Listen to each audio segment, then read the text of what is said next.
இஸ்லாத்திலே இது சொல்லலங்க, இந்த விஷயத்தை பற்றி சொல்லப்படவில்லை என்று இஸ்லாத்தில் ஒன்றுமே இல்லை.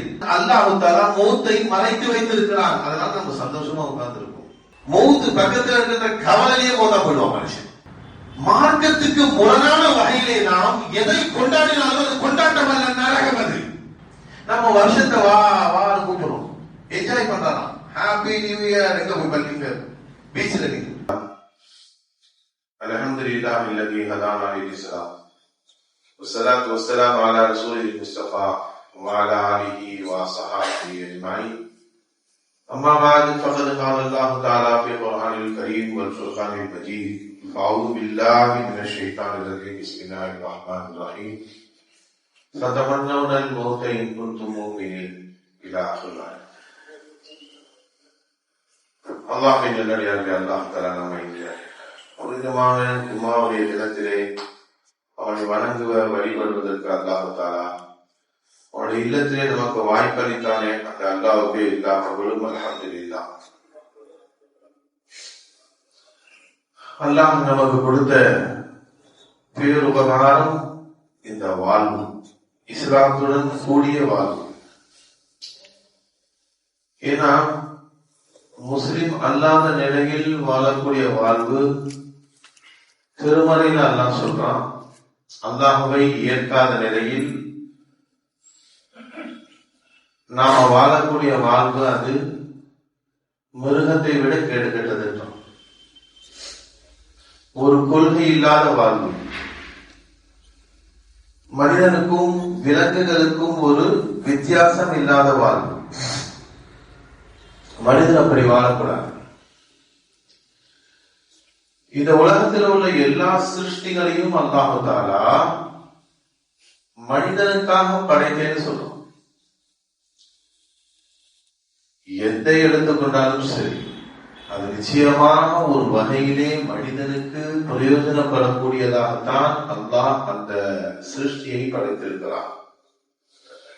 சொல்லுவோம், பாம்பு இருக்கு, விஷஜந்துகள், இவைகள்லாம் நமக்கு தீங்கி இழைக்கக்கூடியது தானே.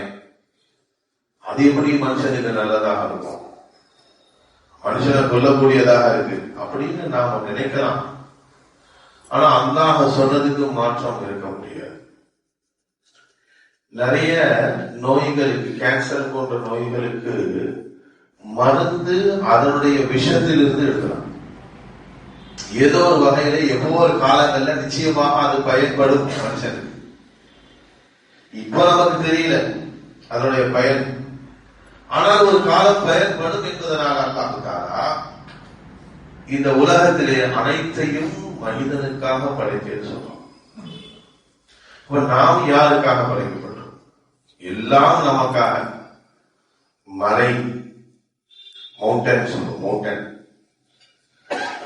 அந்த மலையை வெட்டி எடுத்து ஒரு காலம் மலையை குடைந்து வாழ்ந்தான் மனுஷன். மலை இருக்கு பாத்தீங்களா, அது அப்படியே கையாலேயே எந்த மாதிரி வலிமையுடையவர்களாக இருந்திருப்பாங்க நம்ம யோசிக்கும். இன்னும் இருக்கு அப்படிப்பட்ட வீடுகள், இன்னும் இருக்கு. மலைகளை குடைந்து வாழ்ந்திருக்கிறார்கள் மக்கள். 70 அடி உயரம். தென்னை மரம் மாதிரி நேரா வளர மாட்டான். தென்னை மரம் ஒல்லி அப்படி நேரா 70 அடி இருக்கு பாருங்க. அப்படியே அதற்கு தகுந்த உடல் இருக்கும். அல்லாஹ் மனிதனை அப்படி படைத்தான். ஆது சமூது கூட்டத்தார்கள் திருமறையில் அல்லாஹ் சொல்றான், அவர்கள் பலம் வாய்ந்தவர்களாக மலையை குடைந்து வாழ்ந்தார்கள் சொல்றாங்க. ஆது சமூது கூட்டத்தார்கள். காலம் செல்ல செல்ல அப்படியே கொஞ்சம் கொஞ்சமா சுருங்கி இப்போ 5 அடி மனுஷன் ஆயிட்டோம். செய்தி என்னன்னா, நமக்காக அனைத்து சிருஷ்டிகளையும் படைத்திருக்கிறான் ரப்புல் ஆலமீன். நாம் எந்த நோக்கத்திற்காக படைக்கிறோம்? ஒவ்வொன்றும் ஒரு நோக்கம் இருக்கு. மரம் சிறு செடியில் இருந்து வளர்கிறது. பல கிளைகள் விட்ட பிறகு அந்த கிளைகளில் இருந்து இலைகள் வளர்ந்து அந்த இலைகள் சருகுகளாக ஓரிருந்தல் மாறிடும். என்ன பயன் யோசிப்பார்? மாமரத்துல இலை இருக்கு, எல்லா மரத்திலையும் இலை இருக்கு. இலைகள் அதனுடைய அல்லாஹ் ஒரு ஆயுள் வைத்திருக்கிறான், அதுக்கும் ஒரு காலம். அது வரைக்கும் அது பச்சை பசேல் இருக்கும். அப்படியே கொஞ்சம் கொஞ்சமா காய ஆரம்பிக்கும். காஞ்ச பிறகு சருகா கீழே குப்பையா போயிருந்தார். அது போன்று அல்லாஹு தஆலா ஒவ்வொரு படைத்த வஸ்துவுக்குமே ஒரு கால நிர்ணயம் வைத்திருக்கின்றான். எதுவுமே நிரந்தரமாக இருந்தது கிடையாது. அந்த காலத்துல மலைகள் இருந்துச்சு, இப்ப நிறைய மலையை காணோம், மலைகளே காணோம், எல்லாம் வெட்டி எடுத்துட்டாங்க ஊடு கட்டுறதுக்கு. ஜல்லிகளாக செங்கல்கா கருங்கல் ஜல்லிக்கு எல்லாம் வெட்டி எடுத்துட்டாங்க, மலையை காணணும். நண்பர்களை யோசித்து பாருங்க. அதுக்கு ஒரு நிலை வைத்திருக்கின்றான், அது வரைய அது இருக்கும். அது எதுவாக மலையா இருந்தாலும் சரி, வான பூமியா இருந்தாலும் சரி, ஒவ்வொன்றுக்குமே அல்லாஹ் தஆலா ஒரு நிர்ணயம் வைத்திருக்கின்றான். இது நாள் வரை அது இருக்கும், அதுக்கு பிறகு காணாம போயிடும். எப்படி போகும் தெரியாது. அதே மாதிரிதான் மனிதனுக்கும் அல்லாஹ் தஆலா வாழ்வை கொடுத்தான். இந்த மனிதன் எதற்காக படைச்சான்? எல்லாவற்றையும் நமக்காக படைத்த ரப்புல் ஆலமீன் இந்த மனிதனை தனக்காக படைத்ததா சொல்றான். ஒரு மேன்மையான ஒரு நோக்கத்திற்கு நான் உன்னை படைத்திருக்கிறேன், உன்னதமான நோக்கத்திற்கு படைத்திருக்கிறேன். அனைத்து சிருஷ்டிகளையும் படைத்து பரிபாலித்துக் கொண்டிருக்கக்கூடிய ரப்புல் ஆலமீனுக்காக வேண்டி படைக்கப்பட்டவர்கள் நாம். இந்த உலகத்தில் உள்ள அனைத்து சிருஷ்டிகளுமே நமக்காக படைக்கப்பட்டது, மூமினுக்காக படைக்கப்பட்டது, முஸ்லிமுக்காக படைக்கப்பட்டது. லா தகூமு ஸாஅத்து ஹத்தா யகூல அல்லாஹு அல்லாஹ்.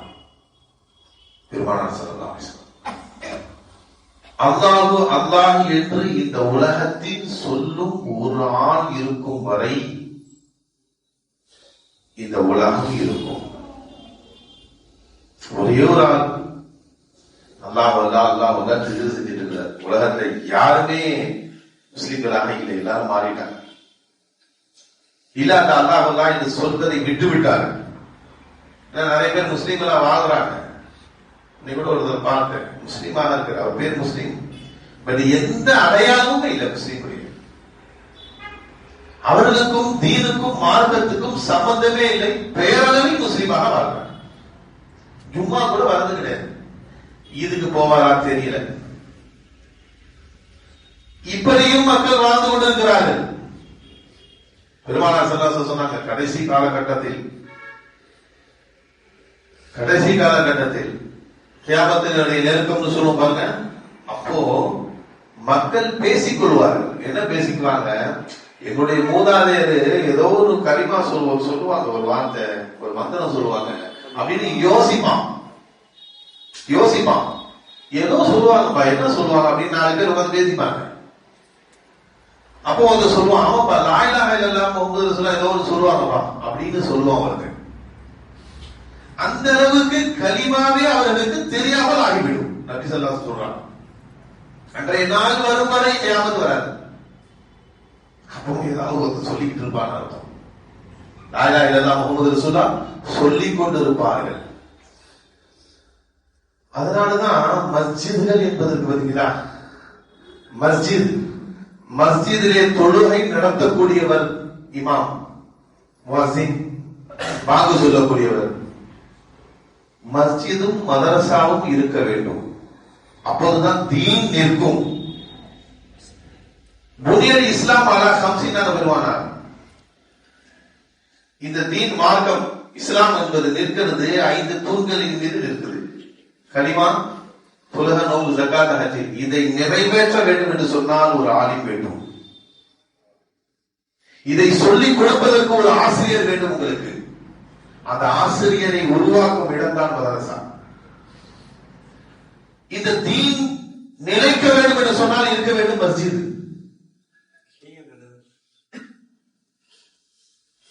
மஸ்ஜித் இருக்கணும், மதரசாவும் இருக்கணும், மார்க்கத்தை சொல்லிக் கொடுக்கக்கூடியவர்கள் இருக்க வேண்டும், மார்க்க பிரசன்னர்கள், மார்க்க அறிஞர்கள் இருக்க வேண்டும். அப்போதுதான் தீன் உங்களுக்கு தெரியும். இந்த 2ம் போயிடுச்சுன்னா தீன் கிடையாது. நம்மிடத்தில் இருந்து பிடுங்கப்பட்டுவிடும். இதைத்தான் இந்தியாவிலே திட்டமிட்டுக் கொண்டிருக்கிறான். ரெண்டையும் அழிச்சுட்டா முஸ்லீம் ஒருத்தவங்க இருக்க மாட்டான். இவன் இருக்கிறது காரணம் இந்த பள்ளிவாசல் தான், இருக்கிறது காரணமே இந்த மதரசாக்கள் தான். ஒண்ணு விட்டுட்டான், ஆனா உண்மை அதுதான். இறை நேசர்கள், இறை நேசர்களுடைய மக்பராக்கள், அதான் இன்னைக்கு அதையும் குறிவைத்து விட்டார்கள். சிக்கந்தர் மலை, சிக்கந்தர் பாதுஷா அவுலியா வழி இறை நேசர், அதை இடிக்கணும்ன்றாங்க. அந்த மாதிரி நிறைய பள்ளிவாசல்கள் தரகாக்கள் இருக்கிறது. அன்பர்களே, 175 பள்ளிவாசல்கள் தமிழ்நாட்டில் மட்டும் அவர்கள் டார்கெட் பண்ணி வச்சிருக்கிறது. ஃபர்ஸ்ட் ஆரம்பிக்கிறது இப்போ திருப்பரங்குன்ற ஆரம்பிச்சிருக்கிறோம். நடுத்தர மக்களுக்கு பிஜேபியுடைய அஜெண்டாவே அதுதான். ஒவ்வொரு ஊர்லயுமே ஒரு கட்சிக்காரங்க இருக்கதான் செய்வான். திமுக ஒரு 10 பேர் இருப்பான். ஒரு தெருவுன்னா திமுக ஒரு 10 பேர், அதிமுக ஒரு 10 பேர், பாமக ஒரு 5 பேர், இப்படி ஒவ்வொருத்தர் பிஜேபி ஒரு 10 பேர் இருக்கதான் செய்வான். ஆனா நடுத்தர மக்கள் இருக்காங்க பாருங்க, அவர்களையும் இவர்கள் தன்னுடைய கொள்கையின் பக்கம் அழைக்கிறார்கள். இந்து என்ற பேரில் அல்லாஹ் தஆலா நம்மை பாதுகாக்க வேண்டும். இப்போ அல்லாஹ் நமக்கு கொடுத்த வாழ்வு, அதை நாம் அல்லாஹ்வுக்காக வேண்டி அர்ப்பணிக்க வேண்டும், இறைவனுக்காக வாழ வேண்டும். இந்த வாழ்வு இன்னைக்கு பாத்தீங்கன்னா நிறைய மாற்று சிந்தனைகள்ல நம்ம போய் கொண்டிருக்கிறோம். நம்முடைய இஸ்லாமிய பரிசுத்தமான ஒரு வாழ்வு இருக்கிறது, வகுத்து தந்திருக்கிறது. எப்படி மனிதன் வாழ வேண்டும் என்று, எப்படி மனிதன் சாப்பிட வேண்டும், எப்படி மனிதன் தூங்க வேண்டும், எப்படி மனிதன் சிறுநீர் கழிக்க வேண்டும், எல்லாம் இஸ்லாம் சொல்லிக் கொடுத்திருக்கிறது. ஒண்ணு உடல இஸ்லாத்திலே இது சொல்லலங்க, இந்த விஷயத்தை பற்றி சொல்லப்படவில்லை என்று இஸ்லாத்தில் ஒன்றுமே இல்லை. ஏன்னா படைத்த ரப்புல் ஆலமீனுடைய மார்க்கம் இது. இன்ன தீன இன்தல்லாஹில் இஸ்லாம், அல்லாஹ்விடத்தில் ஒப்புக்கொள்ளப்பட்ட மார்க்கம் அது இஸ்லாமிய மார்க்கம். இறைவனால் இயக்கப்பட்டது இந்த சட்ட திட்டங்கள். ஏதோ 4 அறிவாளிகள் கூடி, ஏன்னா இஸ்லாத்துல 4 அறிவாளிகள் கூடி சேர்த்து இயற்றப்பட்ட சட்ட திட்டங்கள் அல்ல. இதுல குறை சொல்லக்கூடிய ஒன்று இருக்கலாம், ஆனால் நமக்கு அந்த நிறை தெரியாததுனால அது குறையா தெரியுது. நமக்கு நிறை தெரியவில்லை, அதனால அது சில விஷயங்கள்ல குறை, இதுல இப்படி இருக்கு அப்படி இருக்குன்னு சொல்லலாம். ஆனால் ஆழ்ந்து சிந்தித்தால் அதிலே பல நன்மைகள் இருக்கு. அதான் அல்லாஹ் குர்ஆன்ல சொல்றோம், சாராயம் குடிப்பதனால், மதுபானம் குடிப்பதனால் உள்ள நன்மையை விட தீங்கு அதிகமாக இருக்கிறது. ஹராம்னு சொல்லிட்டு போலாம்ல, இறைவன் என்ன இதெல்லாம் நன்மைக்காக தான் நம்ம குடிக்கிறோம் நினைக்கிறான். இதுல இவ்வளவு நல்லது இருக்குது, நம்ம உடல் வலியெல்லாம் போகுது, நம்முடைய சிரமங்கள் கஷ்டங்கள் லேசாகுது என்று நினைக்கிறான். அல்லாஹ் சொல்றான், அதனுடைய நன்மை உன் கண்ணுக்கு தெரியுது, நன்மையை விட தீமை அதிகம் என்று சொல்கிறான். இன்னைக்கு நாடு முழுவதுமே அதுதான் சொல்லுது. அதுல ஏதோ 1-2 நன்மை இருந்தாலும் தீங்கு தான் பாதிக்கும். இது அல்லாஹ் 1400 வருஷத்துக்கு முன்னாடி சொல்லிட்டான். நாம் பிறருடைய மார்க்கத்தை பின்பற்றி செல்கிறோம். நம்முடைய புனிதமான மார்க்கம் இஸ்லாம். இஸ்லாத்தில் சொல்லப்படாத விஷயங்களே இல்லை, அதை ஃபாலோ பண்ணக்கூடிய நம்முடைய இளைஞர்கள் மற்ற மார்க்கத்தின் பக்கம் ஈர்க்கப்பட்டு அதன் பின்னாடி போறாங்க. நண்பர்களே, அவேர்னஸ் வேண்டும், முஸ்லிமாக வாழ வேண்டும். அதுல ஒன்றுதான் நியூ இயர், புதிய வருட பிறப்பை நாங்கள் கொண்டாடுகிறோம். இது நமக்கு வருட பிறப்பே இல்லை, வருட பிறப்பை அதை எப்படி கொண்டாடுவது? உன்னுடைய வயசுல ஒரு வருஷம் போயிடுச்சு, வரல, இன்கம் கிடையாது, அவுட் கோயிங், செலவழியும் போது கையில உள்ள காசு கரைச்சிக்கிட்டு இருக்குது, சந்தோஷப்படுவானா? இவர் கையில உள்ள காசு செலவாயிட்டே இருக்கு. யாராவது சந்தோஷப்படுவானா? இன்கமே வரல, யாரும் சந்தோஷப்பட மாட்டான். எல்லாம் இது இருக்கிற காசெல்லாம் நம்ம சேர்த்து வச்ச காசெல்லாம் கரையுது, இன்கம் எதுவுமே வரலையேன்னு கவலை தான் படுவான். இங்க அல்லாஹ் கொடுத்த வாழ்வு கரைந்து கொண்டு இருக்கிறது. என்ன வயசு அல்லாஹ் நிர்ணயிச்சான்னு தெரியல. மேனுபேக்சரிங் டேட் சொல்லுவான், ஒவ்வொரு பொருளுக்கும் மேனுபேக்சரிங் டேட் போட்டுப்பாங்க. சாப்பிடக்கூடிய பொருள் மற்றதெல்லாம் பிரச்சனை இல்லை, சேர் டேபிள் எல்லாம். எதை நாம் உட்கொள்கிறோமோ அதுக்கு மேனுபேக்சரிங் டேட் இருக்கும், எக்ஸ்பைரி டேட் ஒன்று போடுவோம். பிஃபோர் 6 months, பிஃபோர் 3 months போடுவாங்க. அதுக்குள்ள அதை யூஸ் பண்ணிடணும்னு அர்த்தம். அதுக்கு மேல வச்சிருந்தா அது நீங்கள் சாப்பிடுறதுக்கு உகந்ததாக இருக்காது, அது கெட்டு போயிடும் அர்த்தம். அதனால அந்த எக்ஸ்பைரி டேட் போடப்படுகிறது. அன்பர்களே, நமக்கும் மேனுபேக்சரிங் டேட்டும் இருக்குது, எக்ஸ்பைரி டேட்டும் இருக்குது. மேனுபேக்சரிங் டேட் தெரிஞ்சிருக்கு, பர்த் சர்டிபிகேட்ல வந்துருச்சு, இவர் இன்னார் இந்த டேட்ல இந்த ஹாஸ்பிட்டல்ல பிறந்தார். பர்த் சர்டிபிகேட் இருக்கு, டெத் சர்டிபிகேட் எப்போ இவர் இறந்த பிறந்தான் எடுப்பாங்க, அது வரைக்கும் எடுக்க மாட்டாங்க. ஏன்னா அப்ப தெரியும், யாருக்கும் தெரியாது இல்ல. அன்பர்களே, இறைவன் மறைத்து வைத்திருக்கின்றான் உங்களுடைய எக்ஸ்பைரி டேட்டை. எப்போ இருக்குன்னு தெரியல. போன வாரம் ஒரு மௌத்து ஏரியால 2 நாளைக்கு முன்னாடி வரைக்கும் தொலை வந்தார். 2 நாளைக்கு முன்னாடி வரைக்கும் ஃபஜ்ர் தொலை வந்தார், சுஹர் தொலை வந்தார், எல்லாம் தொழுதார். 2 நாள் தான் வரல, உடல் நிலை பாதித்து படுத்துட்டார். சண்டே ஞாயிற்றுக்கிழமை மௌத்தா போயிட்டார் காலையில அதிகாலை. எவ்வளவு பக்கத்துல இருக்கு பாத்தீங்களா? 2 நாளைக்கு முன்னாடி நாம பார்த்தோம், தொழுதார வந்து பக்கத்துல நின்னாரு. 2 நாள் தாங்க ஆசிரியர் வரல, 3வது நாள் மூத்தா போயிட்டார். அவ்வளவு பக்கத்தில் இருக்கிறது மரணம். ஆனா தெரியல பாருங்க. வெளியூருக்கு போறதுக்கு, ஹைதராபாத் போறதுக்கு டிக்கெட் எல்லாம் போட்டாங்க. ஆனா அதுக்குள்ளேயே அவர் வேற இருந்த டிக்கெட், வேற ஒரு சஃபர், நீண்ட சஃபருக்கு போய்விட்டார். திரும்ப வர முடியாத ஒரு சஃபர். அது குடும்பமே ஹைதராபாத் போறதுக்கு டிக்கெட் போட்டுருக்காங்க, குடும்ப தலைவர் இல்லை. அல்லாஹ் தஆலா மௌத்தை மறைத்து வைத்திருக்கிறான். அதனால நம்ம சந்தோஷமா உட்கார்ந்து இருக்கோம். நாளைக்கு மௌத்து நம்ம சொல்லிட்டா வாழ முடியுமா? தூக்கம் வருமா நமக்கு? முதல்ல நிம்மதியா இருக்க முடியுமா? நாளைக்கு இல்ல, அடுத்த வருஷம் தானே நீங்க மூத்தா போவீங்க அப்படின்னு ஒருத்தர சொல்லிட்டோம். அந்த அடுத்த வருஷம் இல்ல, 1 மாசம் கூட இருக்க மாட்டார். மௌத்து பக்கத்துல இருக்கிற கவலையே மூத்தா போயிடுவான் மனுஷன். இறைவன் மறைத்து வைத்திருக்கின்றான் மரணத்தை. நம்ம வருஷத்தை வான்னு கூப்பிடுறோம், என்ஜாய் பண்றான். Happy new year. எங்க போய் பண்றீங்க? பீச்ல நீங்க பெரிய கூட்டமான பொம்பளைங்க, ஆம்பளைங்க. இஸ்லாம் என்ன சொல்கிறது? மார்க்கம் என்ன சொல்கிறது? மார்க்கத்துக்கு முரணான வகையிலே நாம் எதை கொண்டாடினாலும் அது கொண்டாட்டம் அல்ல, நரகம். அது இறைவனுடைய வருத்தத்தை கொடுக்கக்கூடியது. அல்லாஹ் ரசூலுகளை வெறுக்கிறார்கள். அல்லாஹ்வின் ரஹ்மத்தை விட்டு தூரமாகக்கூடிய செயல். அது எதுவாக இருந்தாலும் சரி,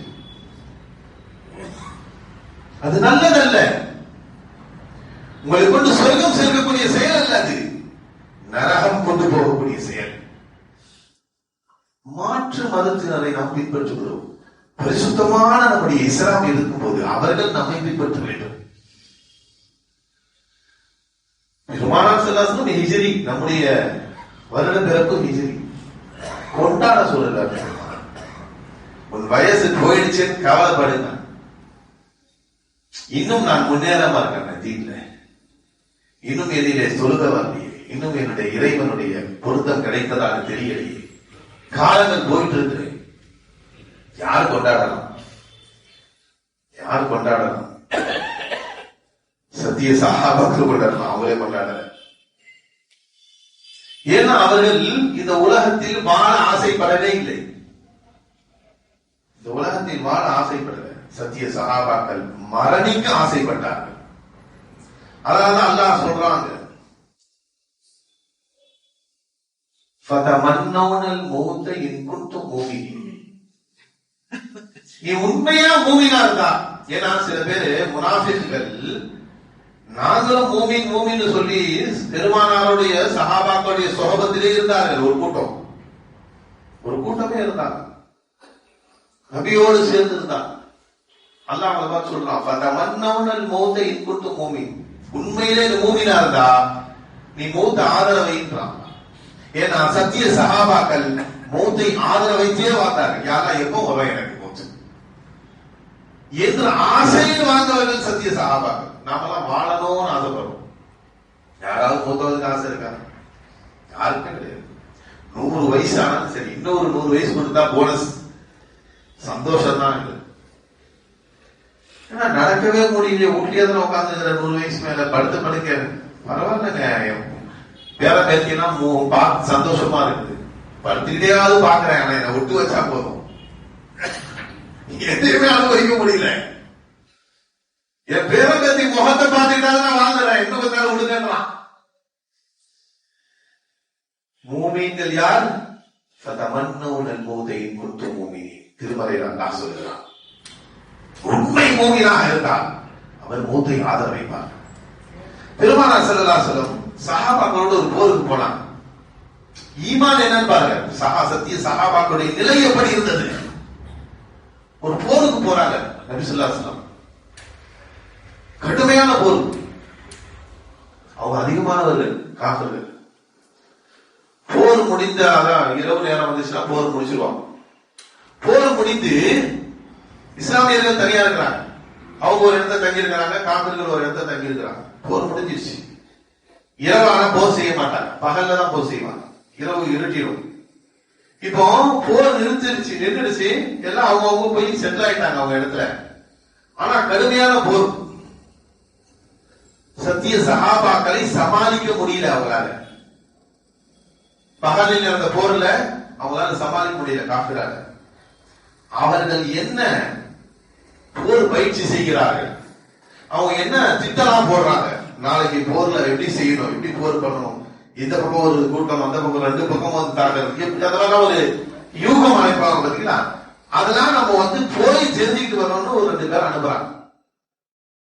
நீங்க போய் ரகசியமா மறைஞ்சி இருந்து என்ன பண்றாங்க சஹாபாக்கள், என்ன திட்டம் போடுறாங்க என்று பார்த்துட்டு வர்றதுக்காக 2 பேர் ஸ்பையா அனுப்புறாங்க.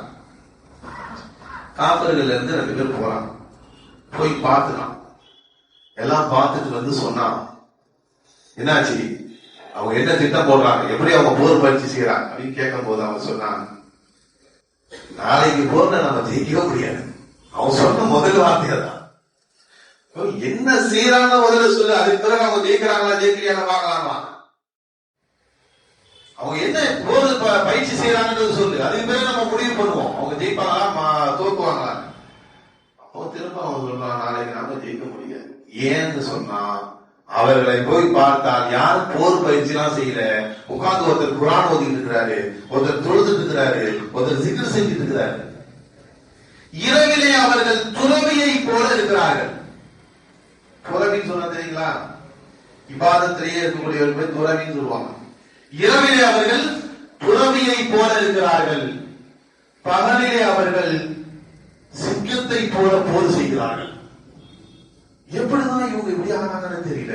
எல்லாரும் குர்ஆன் ஓதிட்டு இருக்கிறாங்க, தொழுதுட்டு இருக்கிறாங்க, சிக்ர் செஞ்சுட்டு இருக்கிறாங்க, இவர்களுமா போர் செய்யக்கூடியவர்கள் நினைக்கிற மாதிரி இருக்கு. ஆனா பகல்ல பார்த்தா அவர்களுடைய வீரம், அவருடைய ஆற்றல் அவங்களால சமாளிக்க முடியல. சொன்னான் அவன் இன்னொரு வார்த்தை, நாம் இந்த உலகத்தில் வாழ்வதற்காக போர் செய்கிறோம். நம்ம எதுக்கு போர் செய்யறோம் தெரியுங்களா, எப்படியாச்சும் இவர்களை வென்று நாம் ஆட்சியை பிடித்து இஸ்லாமியர்களுடைய ஆட்சியும் சேர்த்து நம்ம பிடிச்சிடணும், நம்ம போர் செய்யணும். அவர்கள் நாளை ஒவ்வொருத்தரும் துவா கேட்கிறாங்க. அல்லாஹ்ட்ட என்ன துவா கேட்கிறாங்க, யா அல்லாஹ் நாளை போரிலே முஹம்மது ரசூலுல்லாஹ்வுக்காக வேண்டி என் உயிரை விட்டுடணும் அப்படின்னு ஒவ்வொருத்தரும் துவா கேட்கிறாங்க. அவர்கள் வாழ்வதற்காக வேண்டி போர் செய்யவில்லை, நாளை போரில் மடிந்து விட வேண்டும், இறந்து விட வேண்டும், ஷஹீதாகி விட வேண்டும் என்று போர் செய்கிறார்கள். இதை கேட்ட அரசன் சொன்னா, நிச்சயமா நம்மளால முடியாது. ஏன்னா இவன் நோக்கமே வேலையாச்சு. இவன் வாழணும்னு ஆசைப்படுறான். சத்திய சஹாபாக்கள் வாழ்வதற்காக போர் செய்யவில்லை, முகமது ரசூலுல்லாஹ்வுக்காக வேண்டி நான் உயிரை விட வேண்டும் என்று போர் செய்கிறார். அதுதான் அவருடைய ஆசையே. அவர் சொன்னார், மதுவையும், மதுன்னு சொன்னா சாராயம், மாதுன பெண்.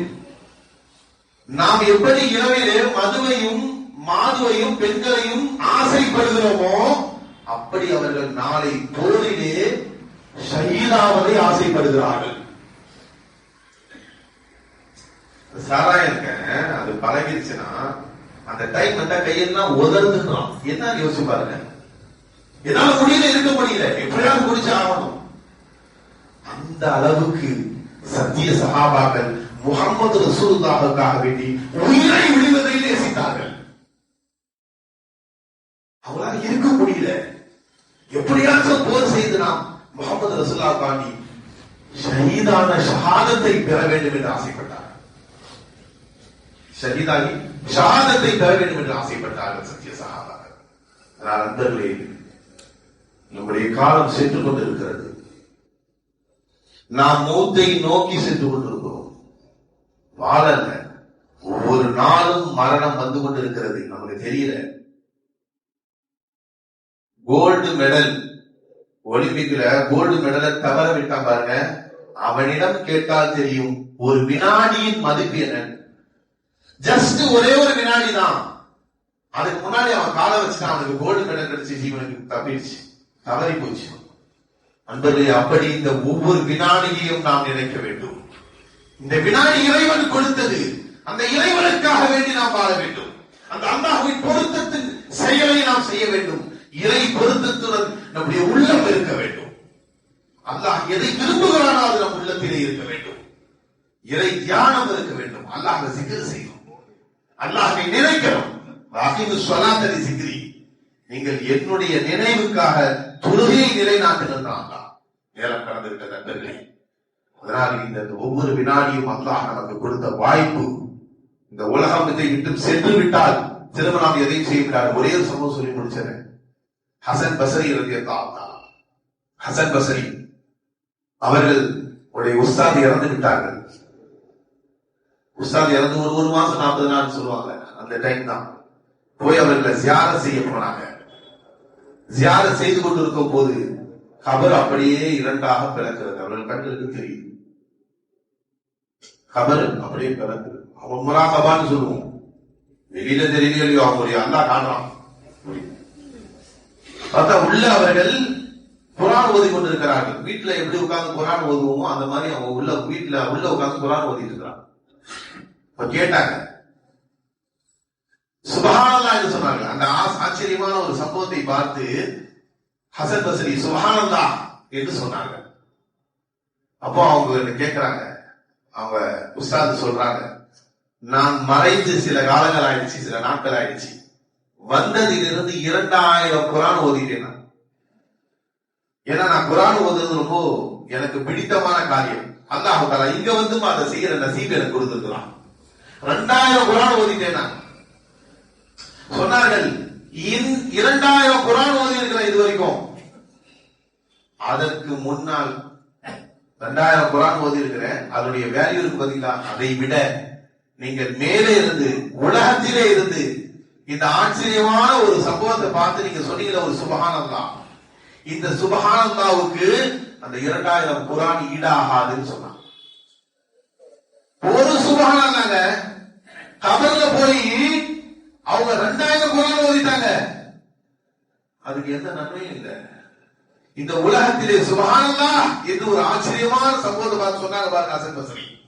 இந்த சுப்ஹானல்லாஹ்வுக்கு இந்த 2000 குர்ஆன் ஈடாகாது என்று சொன்னார்கள் அவருடைய உஸ்தாத். யோசித்து பாருங்கள், நமக்கு அல்லாஹ் எவ்வளவு வாய்ப்புகளை கொடுத்திருக்கிறான், எவ்வளவு வாய்ப்புகளை கொடுத்திருக்கிறான். ஒரு தாயையோ தந்தையோ கருணையோடு பார்த்தான், இரக்கத்தோடு. ஒரு தாய் தந்தைய அவங்க முகத்தை அப்படியே இரக்கத்தோடு பார்த்தா 70 ஹஜ் செய்த நன்மையை கொடுக்கிறான். 70 ஹஜ் செய்த நன்மையை கொடுக்கிறான். அதையெல்லாம் தவற விட்டுதான் அன்பர்களே இஸ்லாத்தை விட்டு தூரமாக்கி கொண்டிருக்கிறோம். நற்காரியங்கள் செய்வதில்லை. ஹதீசுகளை கேளுங்க, இந்த ஹதீஸின்படி ரொம்ப இலகுவாக அல்லாஹ் கொடுக்கிறான். நன்மைகளை அல்லாஹ் அள்ளி கொடுக்கிறான். இந்த நன்மைகளை பயன்படுத்தக்கூடிய நண்பர்களாக அல்லாஹ் நமக்கு ஆக்கியாக புரிவானாக. வாஸ்துதான